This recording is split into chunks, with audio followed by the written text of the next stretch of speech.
Today, I'm going to be reading Chapter 12 of Ground Zero by Alan Gratz. This chapter is titled, The Opaque. Rashmina's eyes flashed back and forth between Bassoon and the Taliban fighters on the ridge. The Taliban had seen her brother waving his arms, but they weren't going to come down the mountain to him. He was going to have to go up to them. Bassoon put his hands down and started to climb. "Bassoon, stop!" Rashmina screamed. He was too far away to hear her.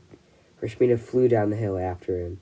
She was going much faster than he was now, but she still had to cross the ravine at the bottom of the valley and climb the hill on the other side. She was never going to make it. "Bassoon, you idiot!" Rashmina yelled. "Come back!" Bassoon ignored her.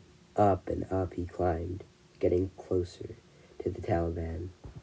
Rashmina stumbled into the bottom of the ravine. Her brother was already more than halfway up the next hill. He was going to get to the Taliban before Rashmina could catch him. "Bassoon," she cried, "please, don't go." She looked down desperately, trying to think of anything she could do, anything she could say, to keep her twin brother from joining the Taliban. Whoomp, whoomp, whoomp, whoomp. Rashmina felt the vibrations before she heard it. An opaque. The American helicopter thundered over the hill and down the ravine like an angry animal, swooping so low it blew dirt and rocks up in great brown swirls. To Rashmina, it looked like a giant metal grasshopper, green all over, with a big nose, long tail, and folded up wings. Only underneath these wings were missiles and machine guns. Was the helicopter out looking for their missing soldiers? Pshoom! A rocket streamed from one of the opaque's wings straight towards the ridge where the Taliban had been standing moments before. And a thoom! And the hillside exploded. Boulders broke loose from the mountain and tumbled down toward Rashmina. She dove behind a rock and cowered as the landslide rumbled by, pelting her with dirt and bouncing stones. The Americans weren't looking for their soldiers. They were looking for revenge.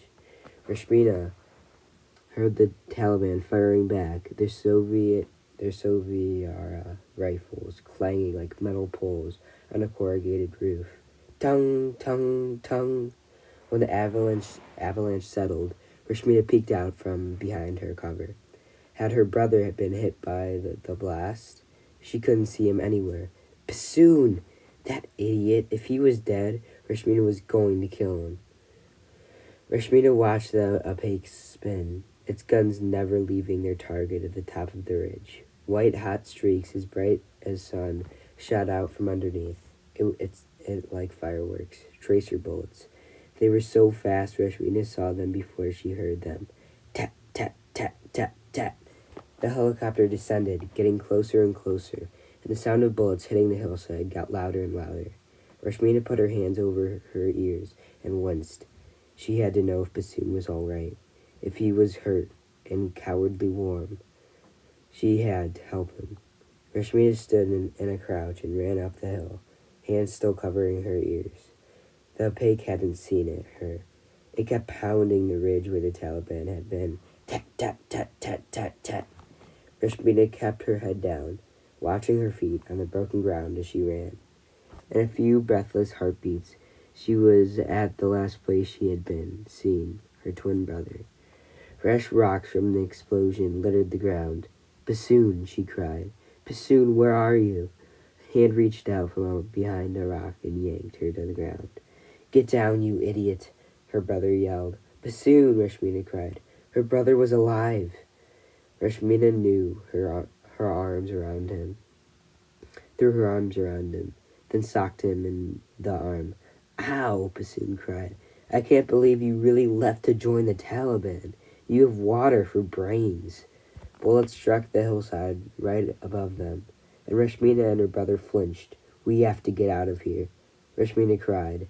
The opaque stopped shooting in their direction and roared off over the top of the hill in pursuit of the Taliban. Bassoon took Rashmina's hand and pulled her to her feet. "Come on, let's go," he said. The way back down into the ravine was too wide open. The helicopter came back. It would see them, and it was clear the Americans would shoot first. Ask questions later kind of mood. Rashmina and her brother ran sideways along the hillside instead, hand in hand, away from the battle. You're not supposed to be here, Bassoon cried. Neither are you, Rashmina yelled back. Rashmina's feet slipped and twisted on an uneven ground, and she felt a twinge in her ankle.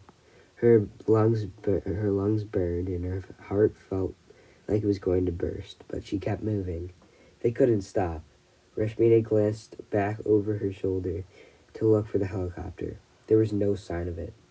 Rashmina, watch out, Bassoon cried, and she faced forward again. Open sky stretched out in front of Rashmina, and her heart dropped into her stomach. A cliff.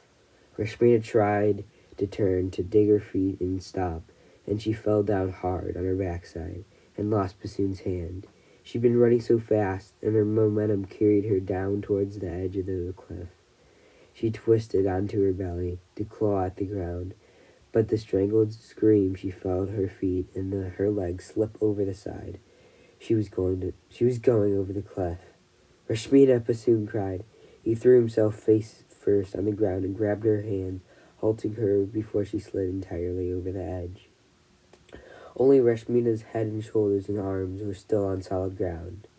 The rest of her twisted frantically in the wind. Rashmina puffed and panted. Swallowing a scream, she kicked and churned her feet, but there was nothing under her, only air. In her mind's eye, she saw herself losing grip, tumbling, falling. She had this nightmare before, tossing, turning under her blankets as she fell through the sky, trying to grab hold of something, anything, as the ground rushed up to her, jerking awake in a sweat, right before she hit. Only this time, walking up wouldn't save her. Bassoon! Waking up wouldn't save her. Bassoon! Rashmina cried. Hold on, don't let me fall. Her twin brother grunted and strained, trying to pull her back up. His eyes were wild with panic, sweat popping out in beads on his forehead. Rashmina kept kicking her legs, trying to find something to stand on, to push herself back up. Then she felt it. Not a rock or a ledge below her, but it was a vibration. It started in the pit of her stomach and moved up her body. The hair on Rashmina's arms stood on end. And then, like an eagle riding a thermal, something big and powerful rose up behind her. Whoomp, whoomp, whoomp. The American helicopter. The opaque hovered in the air right behind her, so close that when Rashmina turned her head, she could see the pilot through the windshield. A huge machine gun, bigger than Rashmina herself, hung from the bottom of the helicopter. Wherever the pilot's gaze went, the machine gun followed, and though one was tied to another, the pilot looked left and then right. Then the pilot looked at Rashmina, still hanging over the cliff, and the machine gun aimed directly at her. That's all for today. Thank you for listening.